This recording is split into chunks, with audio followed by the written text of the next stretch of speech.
welcome back to another episode of the BJack 70 Show. I'm your host, Brandon Jackson.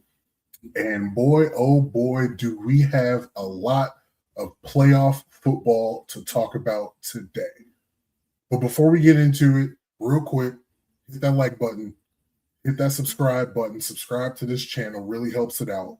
I'm not going to talk too much about it because we have way too much football to talk about right now, and let's just get right into it. These playoff games this past weekend, last weekend, is showing really in the future going forward how we should view the quarterback position. Because, coming into the playoffs, there was a lot of narrative about, Josh Allen, and I participated in it. Josh Allen has to win. The pressure's on him. This is the field that he has to perform in. He finally has to win the big one. And it's been like that forever, going back to Peyton Manning, choking in the playoffs, and Tom Brady, winning all these playoff games and Super Bowls, and Aaron Rodgers only getting to one Super Bowl. And it's always gone back to the quarterback. And this playoff field and these playoff games in particular have shown us that it truly is not all about the quarterback, even though the quarterback is a significant part of it. But it is not all about the quarterback. What is about the quarterback is you need a quarterback that, number one, does not turn the ball over. Turnovers colored all of these games and have colored all of these playoff games.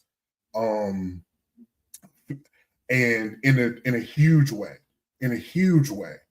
And we will get to all of these games specifically, but just general thoughts first. A quarterback that does not turn the ball over is going to be gold in the playoffs. And of course, we already knew this. But this is my biggest takeaway from watching these 4 playoff games this past weekend. Don't turn the ball over, number one. And then at that quarterback position, playing good situational football and taking timely risks. And the biggest winner of the weekend in that regard, playing situational football and taking timely risks, was Bo Nix. Bo Nix made some unbelievable throws when they needed it, when it paid off. The performance that Bo Nix put on display on Saturday should not be forgotten, even though, we'll get to that game in a minute, and he won't be in the rest of these playoffs because of an unfortunate broken ankle. But what Bo Nix did should not be forgotten, because even the plays that he completed were incredible. And then at the end of that game, the fade routes that he threw to cause pass interference to essentially end that game, both were, could have possibly ended in disaster. But that when we talk about situational football, when you hear people on ESPN and Fox Sports say situational football, it is understanding down and distance, which didn't happen some in some of these games, understanding that a punt is okay sometimes, kicking a field goal is okay sometimes, just things that seem simple and seem logical in the moment when we say them, sometimes aren't put on display during these games. And of course, moving away from the quarterback position, of course, having a great defense has been proven in these playoffs to be such an advantage. Such an advantage.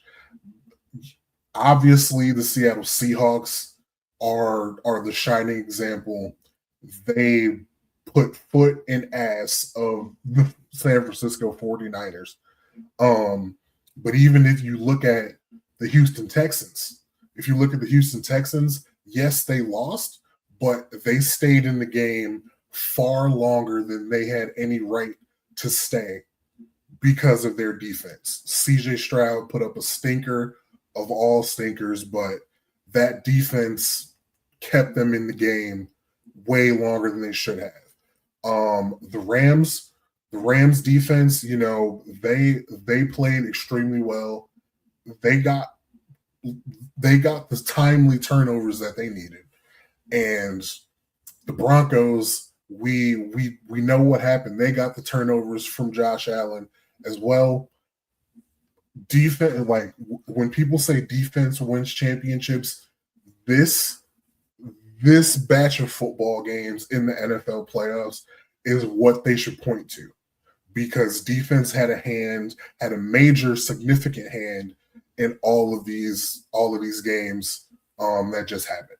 So we will get into each of those individually, but there's some news that we need to just address a little bit.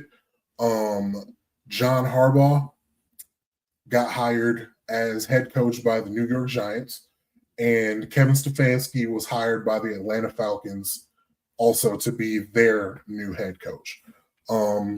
Shout out to Kevin Stefanski. I think he will have success in Atlanta in the NFC South. I'm going to go on record. I did on Twitter, but I'll go on record on here. I think the Falcons will win the NFC South within the next 2 years. Wouldn't be shocked if it was in 2026, but within these next 2 years, I think Kevin Stefanski is going to get them a division title. And I know it's the NFC South, not the biggest, the highest bar to clear. But anytime you can win your division means you're in the playoffs, means you have a shot. So I think that'll be a good start for him. And then on the flip side, news coming early this morning, Sean McDermott has been fired by the Buffalo Bills as head coach. And who's the better job? Who's the better job? Buffalo Bills, Baltimore Ravens. You have your franchise quarterback, and you can pick and choose what you want to do around that. But yeah, Sean McDermott gone from the Buffalo Bills. On this podcast, I have said I am a firm believer in the stat that has said if you don't win, if your quarterback and head coach combination does not win within their first 5 years together, they're not going to win it. And I pointed at Sean McDermott and I pointed at John Harbaugh. Both of those teams seem to have, they watched the podcast, have taken my advice and got rid of both of those coaches. And now both of their clocks are going to restart. We still don't know who the Ravens are going to get. Obviously, the Bills have to, start on the ground floor, and we'll see where it goes from there. I wonder how this news hits John Harbaugh's desk. Maybe if he would have waited, just a couple more days, would this have been a job that he wanted to take? Probably, maybe, don't know. Stefanski as well. I'm sure this is a spot where he would have at least liked to have interviewed, but I'm glad that didn't happen. I think I would have been really upset if Kevin Stefanski would have gotten a chance to work with Josh Allen and to see how that would have gone. I don't know if I could have handled that. But we were up to to 10 teams had fired their head coach this offseason. 2 have been filled. And we'll see where we go from here. Probably we'll do more talking about coaches and head coaching candidates and hires on this channel, in their own separate videos. Because we've got too much game to break down. And I'm already almost 11 minutes in, so we'll just move on to these game breakdowns, game reviews, or whatever, and we'll start with the gentleman that just got fired and the Buffalo Bills. The Buffalo Bills 30, Denver Broncos 33. The Broncos advance.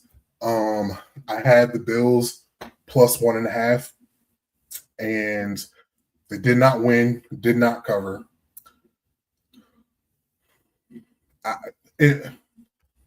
There's been so much talk since Saturday about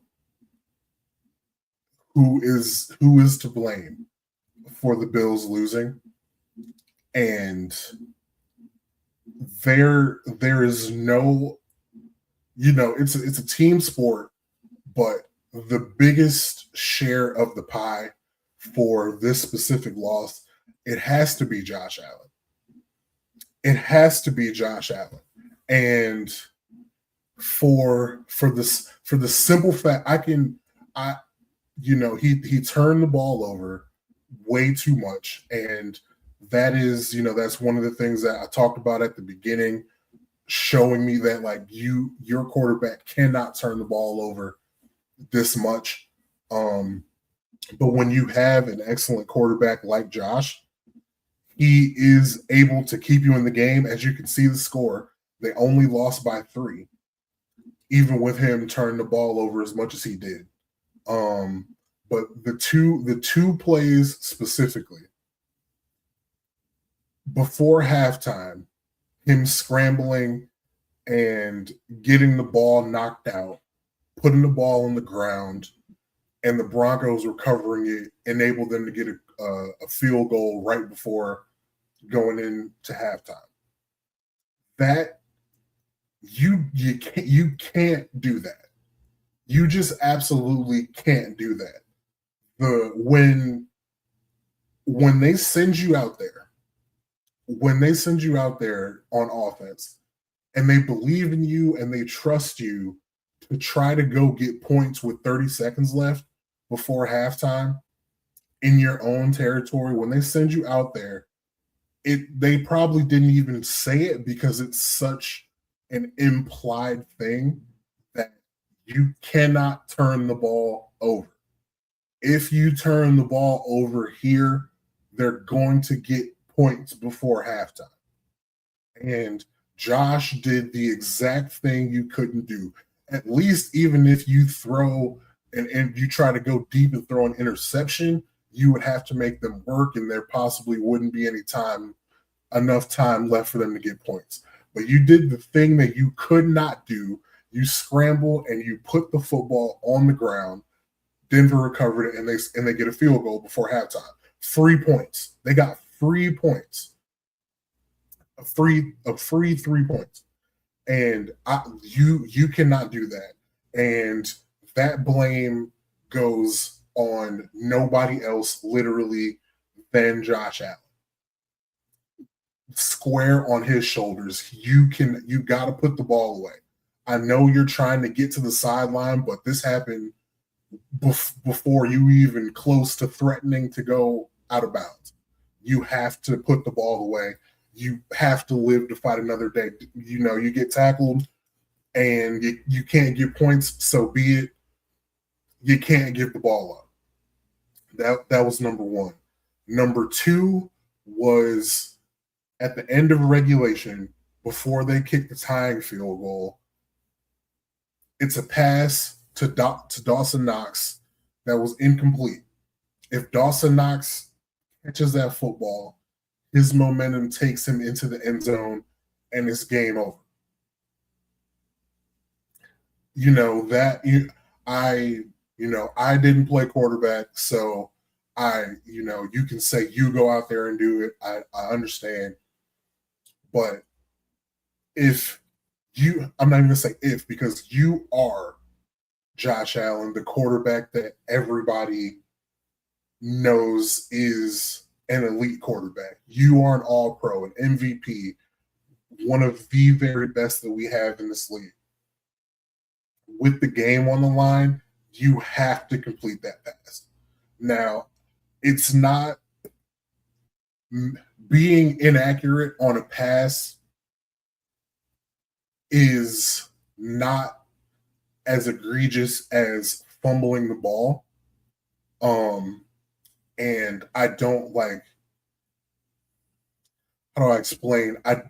I'm putting, like, that's less of an offense than fumbling the ball, but it is still something that you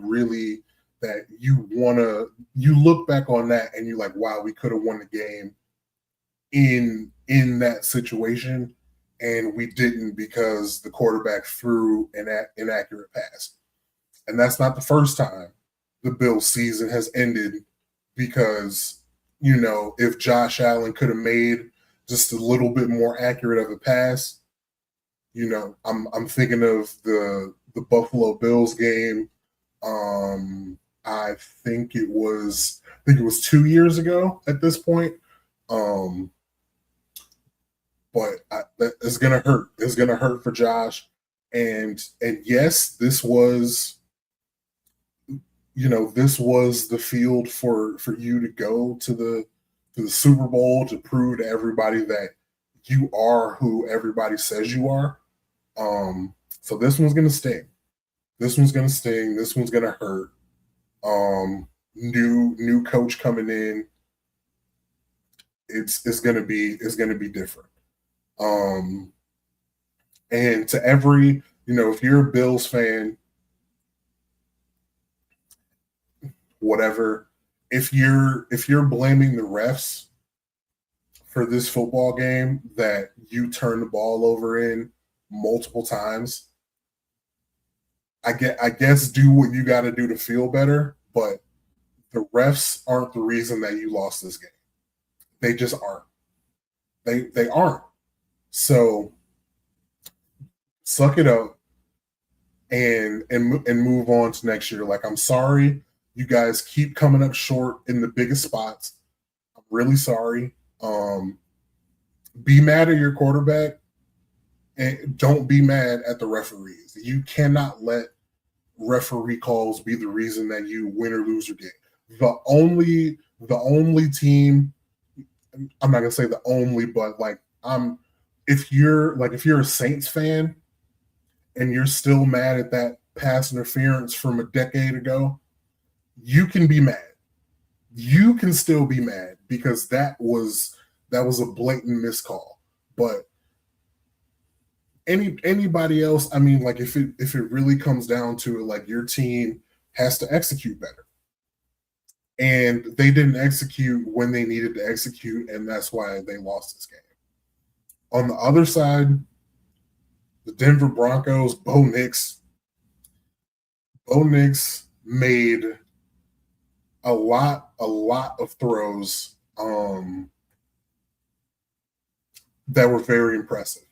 And some of them were incompletions. Some of them would have been extremely tough catches by wide receivers. Some was good play by the defensive backs. But all Saturday evening, he was making the throws.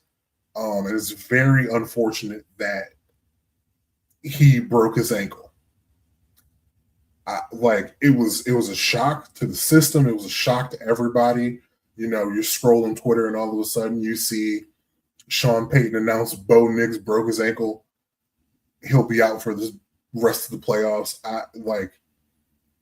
I really feel for Broncos fans. I couldn't imagine what that feels like. You win in exciting fashion, in unbelievable fashion, and then when you're coming down from that, you get devastating news about your starting quarterback.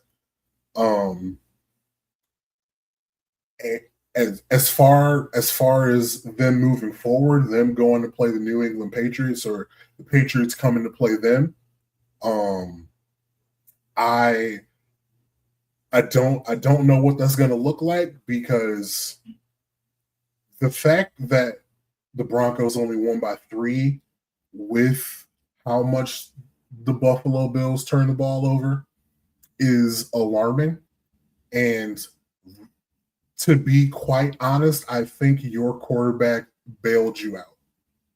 The Broncos quarterback bailed them out. And now that he's not going to be there, if I was a Broncos fan, I'd be very frightened. I'd be very I'd be very worried about what is going to happen in the AFC Championship game.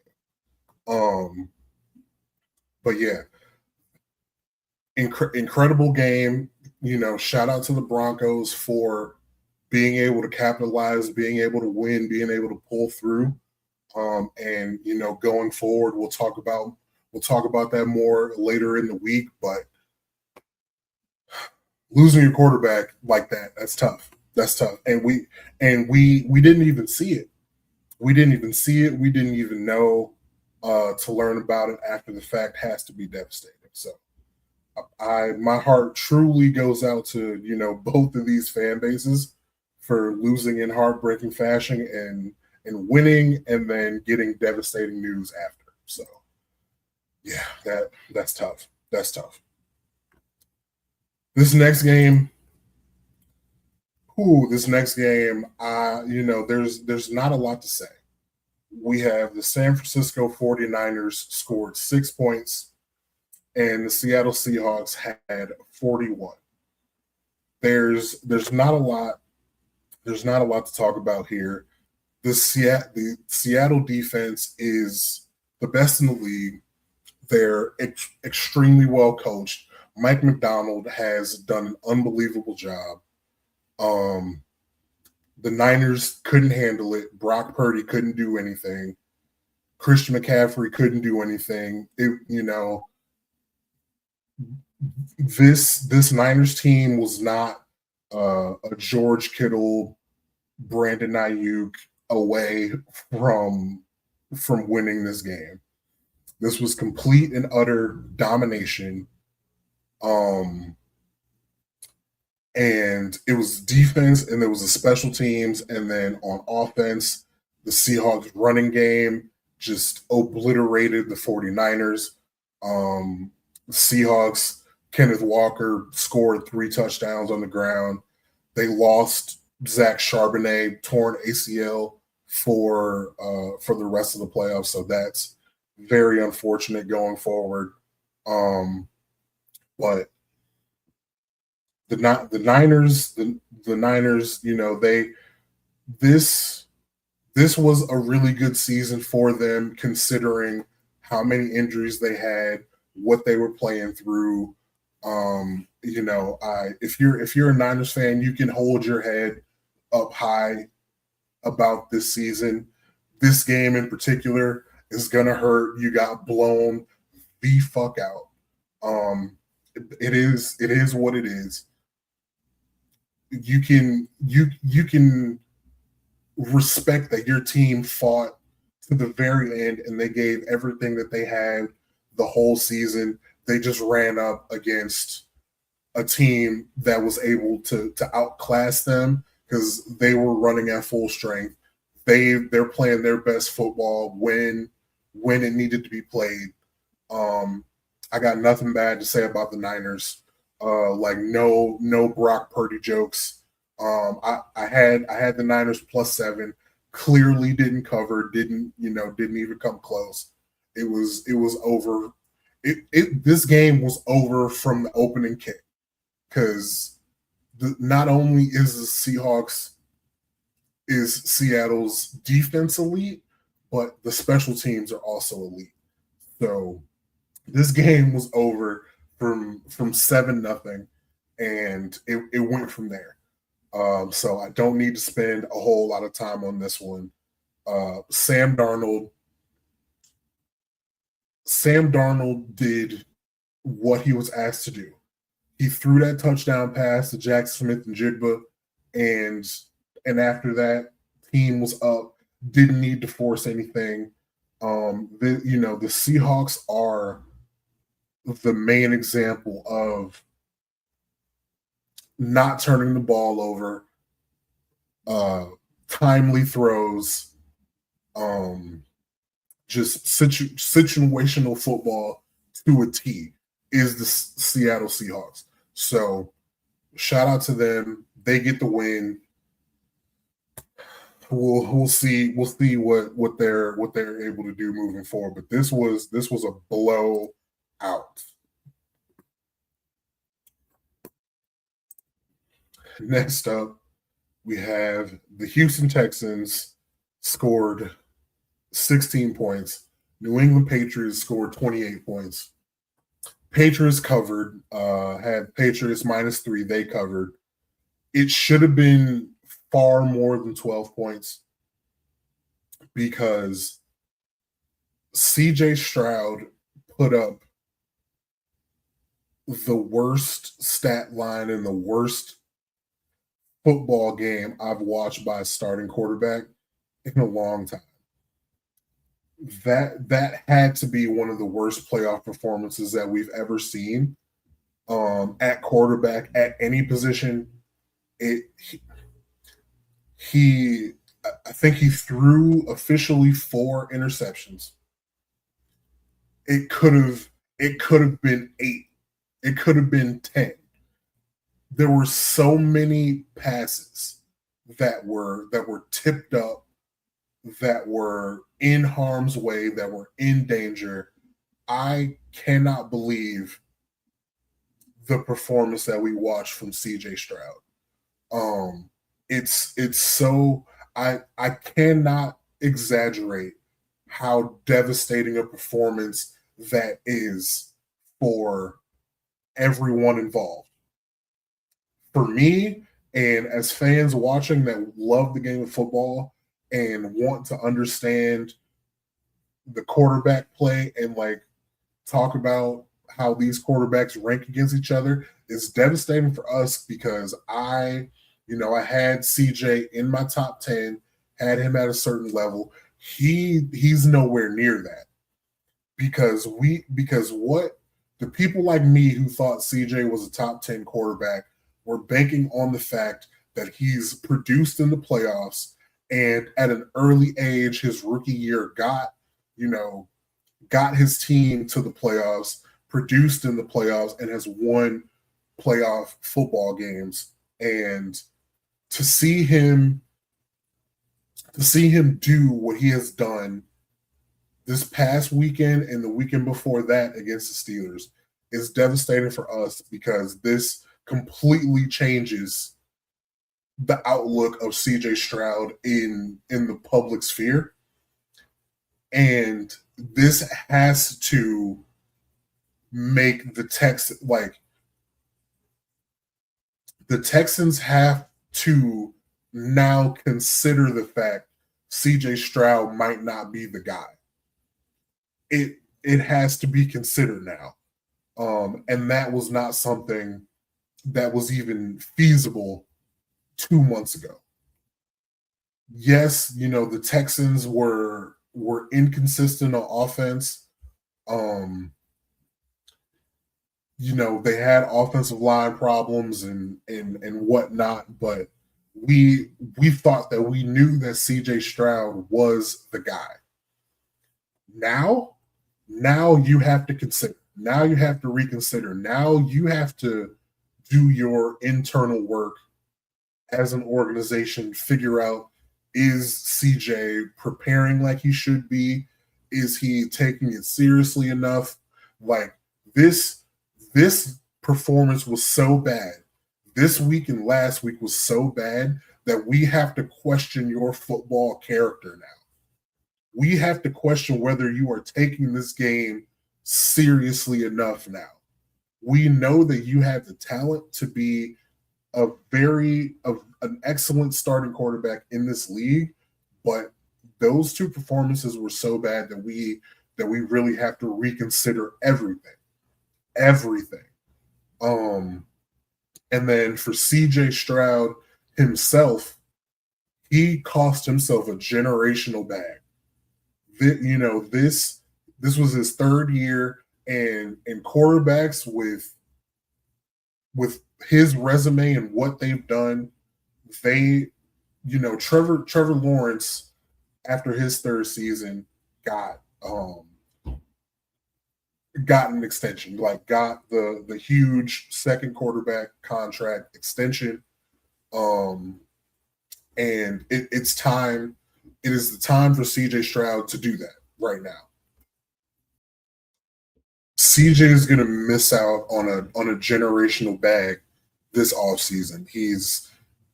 It's his time for that Trevor Lawrence extension, that Kyler Murray extension, and he's produced more than they have as far as team success. He's won 3 playoff games.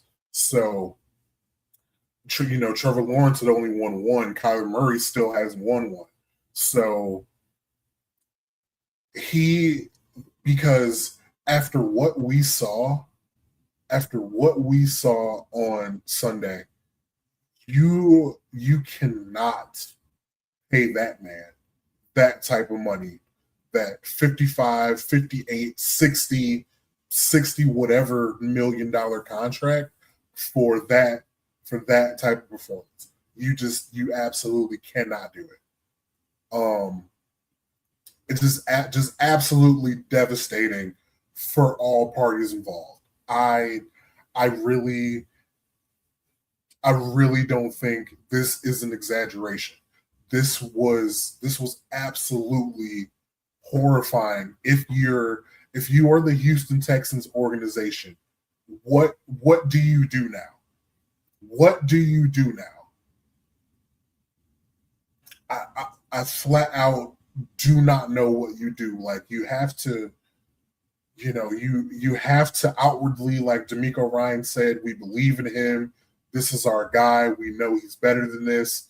It was a tough go, but we can bounce back from this. You have to say these things. Excuse me, but on the inside, what do you feel like? If you're D'Amico Ryans, what do you feel like? If you're Nick Caserio, what do you feel like? I truly have no idea. Because if you go on the other side, the Houston defense is absolutely 100% amazing. The fact that this was still a close game going into the fourth quarter was a testament to their greatness. The Houston Texans defense as a whole is unbelievable, and we need to have a conversation about Will Anderson and what he has been doing and what he did on Sunday and what he is capable of as a whole. I came on this podcast a couple of weeks ago. Myles Garrett broke the sack record. Myles Garrett is the best edge rusher in the National Football League right now. And he is at worst top 5 edge. People got mad at me in the comments of, I posted it on TikTok and YouTube, and there is Reggie White and I'm not even getting like Reggie White, Lawrence Taylor, and everything. Like, I'm not going to get into it with you guys. I'll say top 5. Will Anderson? It's early. It's very early, but top 6? I want, I'm putting this out there now. Hopefully I can get my guy Kyron Samuels on the pod to talk about what Will Anderson is doing and who he is as a player, because it is unbelievable to watch. If my God, if Myles Garrett didn't break the sack record this year, Will Anderson would have to lead every conversation talking about defensive players in the NFL. He is Myles Garrett is one of one. Will Anderson is one of a different one, if that makes sense. Like, they are both individually unique freaks of nature. Freaks of nature. I have to take this space to be able to give my appreciation of Will Anderson, because we would be moving mountains talking about Will Anderson if it wasn't for the alien that plays football in Cleveland, Ohio. So I just had to make sure I come on here and I give him his flowers. I give him his respect. He dominated Will Campbell. He dominated this football game. He put hands on Drake May all evening long. Shout out to Will Anderson. He's also eligible for an extension. Whatever Micah Parsons got, send it his way. Send it his way. And I would have no issue, no hesitation drawing up that contract if I was the Texans. I have no hesitation. He's an incredibly great guy. He's still very young, extremely hard worker, has produced at a phenomenal level already. We can see it on film. He's a great teammate. There's nothing bad you can say about Will Anderson. That's a guy I would love to sign up to have the privilege of giving him almost $50 million a year to rush the passer. That's the type of guy he is. So I'm going to put it down, and we're going to move on, but I had to make sure that I talk about Will Anderson on this show. On the Patriots side, Drake May was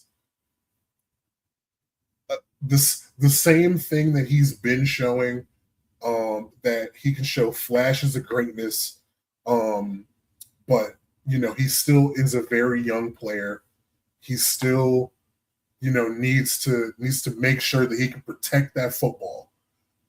Like again, I'm going back to what I said at the beginning: protecting the football, not turning the football over at the quarterback position is the number one thing that you have to do in the playoffs. Drake May got away with some fumbles. He got away with some fumbles. He threw an interception, a Hail Mary interception at the end of the half. That doesn't count. I'm not worried about that at all. But the fumbles, he just has. I don't want to say that they're his fault, because Will Campbell was getting abused by a freak of nature. So it's not necessarily his fault, but he needs to be more aware of the possibility of that happening when 51 is lined up one-on-one on the left tackle. So going forward, you need to be worried about that, because you play the Broncos. They don't have Bo Nix, but they still got Nick Benito. So that, should be something that you need to worry about with Will Campbell playing left tackle against Benito, another all-pro in his own right. So, but otherwise, we know Drake May has gobs of talent. He will be one of the greats in this league. And Patriots were able to survive. It should have been a far greater margin of victory given what the Texans produced on offense. But it doesn't matter in the playoffs. Winning is winning. Doesn't matter whether you win by an inch or a mile.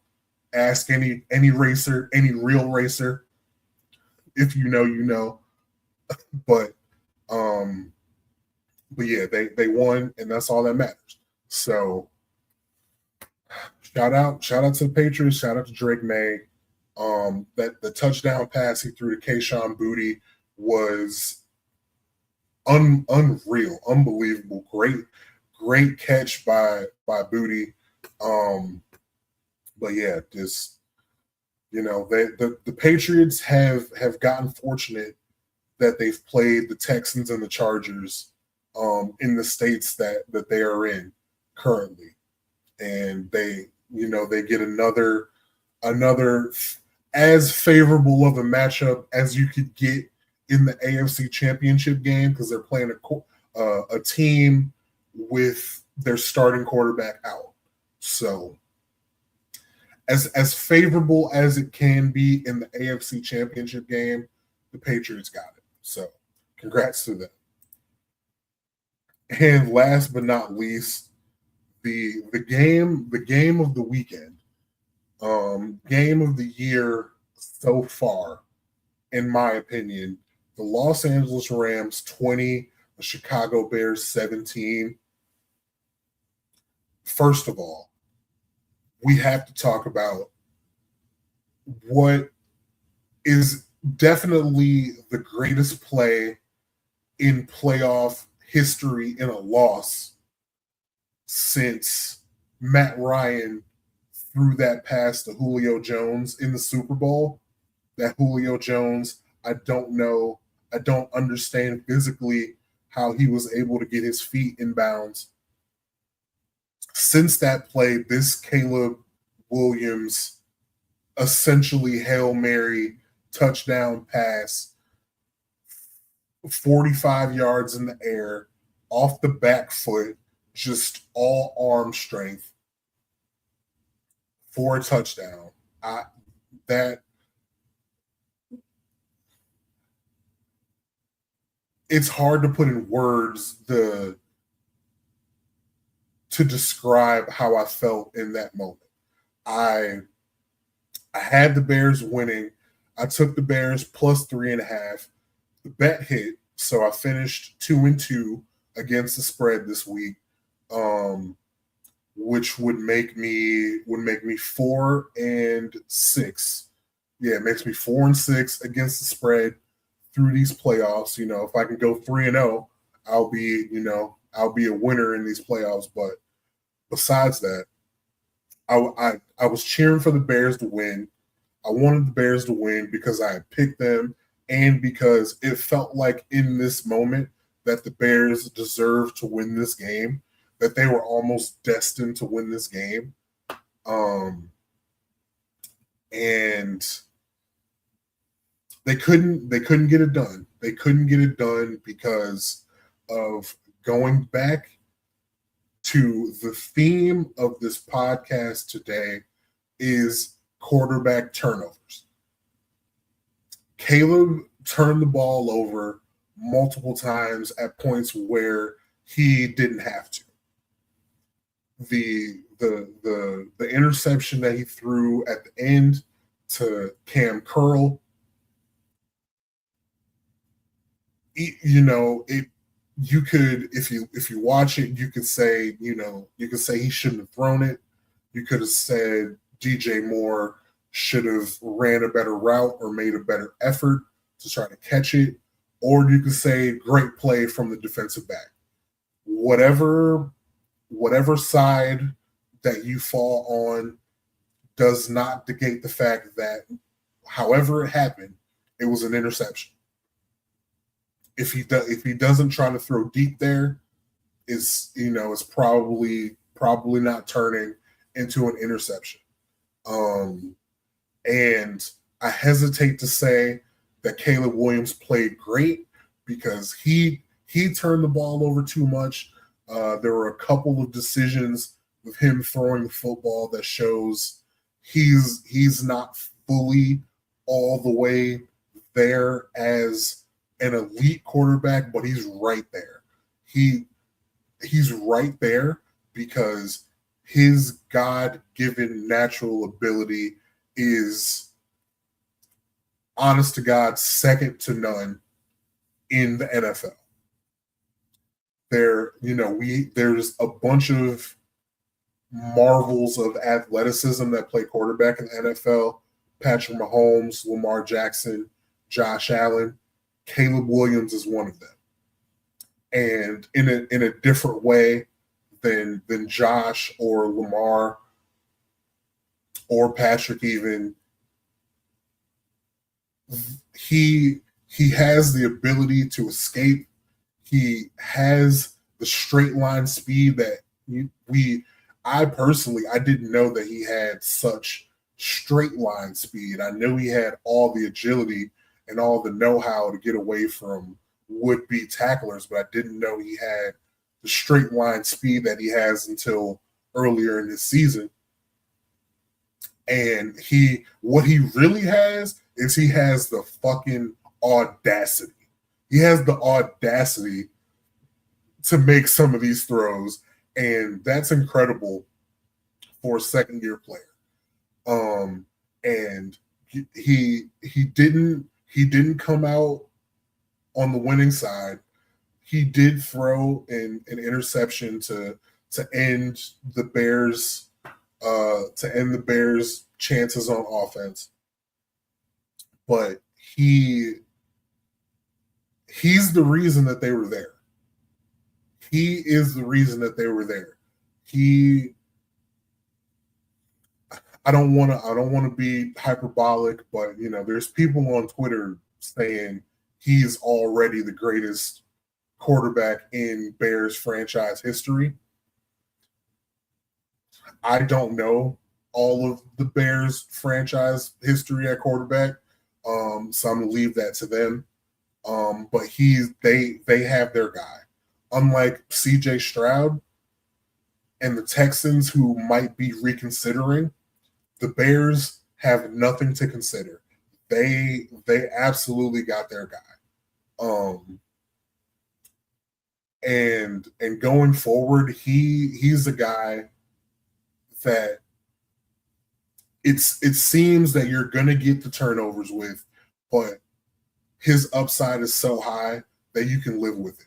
It's like the earlier version of Josh Allen, where his highs were so high that you just accept what you're going to get on the low end. You have to, because the highs are so supernova incredibly high. But again, Caleb didn't come through in the very end, but the only reason that the Bears are in this position is because of Caleb Williams. So extremely excited to watch him moving forward. The Bears, they have their quarterback, they have their head coach. Ben Johnson, at times, the going forward on fourth down was seeing how the game was going. I felt like there were a couple times that he could have taken the field goals, but you take, again, with him, I guess you take the good with the bad. But either way, they know they have both of their guys and they're going to grow together. And I think they have a pretty good future ahead of them. On the other side, the Rams did not win this game because of any of the decisions of their head coach. Sean McVay, for all the credit that he gets and deserves for being a great offensive play caller, great designer, great offensive mind, he gets that reputation and he deserves that reputation. He plays these close games way too conservative. And this has been a calling card of his since he's been a head coach. He's extremely conservative. And his conservative nature almost cost them this game. Because when they had a chance to try to get a first down and the Bears had no more timeouts, he chose to run the ball on 3rd and 9, 3rd and 8, or whatever it was, punt the football away, and the Bears came down and scored. To their credit, no matter how it happened, no matter how unbelievable of a play it was, how low percentage of a chance it was that they actually scored that touchdown and extra point, it only happened because Sean McVay ran the ball on 3rd down and punted the football away. Now, could it have gone a different way if Stafford throws an incompletion and the Bears have more time? Does it go? Who knows how it goes that way? But we have to call it as it went, as we saw it, and what we saw.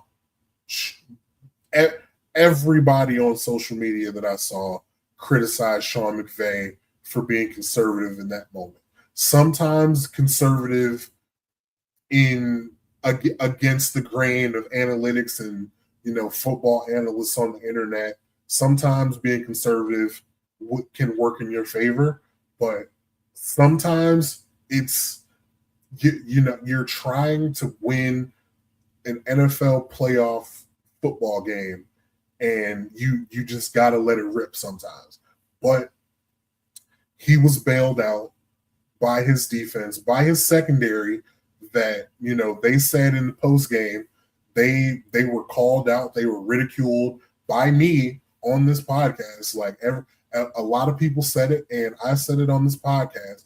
I said the Rams secondary was gettable, and they proved everybody wrong. They made the plays when they needed to be made. They got the turnovers when they needed to be made, and those guys specifically deserve to win. They came to play. It's football. It's the NFL. Other teams are going to score points. The other guys have great players too. So, just because, they gave up a couple scores doesn't mean that, they're less than in any way. The Rams defense was the reason that they won this game. Not because of Sean McVay, it's because of Chris Shula, that defense, that secondary. They earned it. They deserve it. So, with that being said, that was the recap. That was the NFL playoff recap. It was unbelievable football all weekend. Was so happy to watch it. As you're seeing this, I'm recording on Monday. I don't know what has happened in the college football national championship game. The line as I'm sitting right now is Indiana -7.5. I took them at -8.5, so I will honor that on my record. Even I won't count it with my NFL against the spread, but I'll know in my heart if I'll be accountable for the 8.5 on this show. But yeah, man, I appreciate you being here. If you're still here watching, go ahead and hit that like button. Go ahead and hit that subscribe button. Appreciate you being here. Gonna have some fun stuff planned for the podcast coming up soon. A lot of football still left to talk about this season. But yeah, man, appreciate you guys being here. Appreciate you watching. And until the next time, I will see you.